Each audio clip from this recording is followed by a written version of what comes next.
我婆婆来杭州跟我们住这2天啊，我才感受到这人生呀，只要有妈在，真的没有苦吃。你看啊，这么冷天，早上7点多，我婆婆都已经把孩子送到学校了，家里头还收拾得这么干净，连衣服都已经洗好了。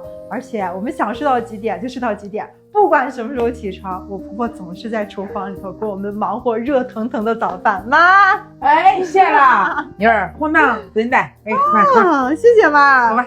你看我婆婆来这几天，每天早上都给我炖这个炖蛋，可暖和了。而且我最喜欢听我婆婆说的那一句：“吃饭啦，都拆好了，吃饭。”妈，人家都说10年看婆，10年看媳。你现在这么心疼我，帮我撑起这个家啊，以后肯定百般的对你好，给你养老。行，等等啦。只要咱这个家婆媳关系好了，咱这个小家才会越来越兴旺。啊，对，是不是？是。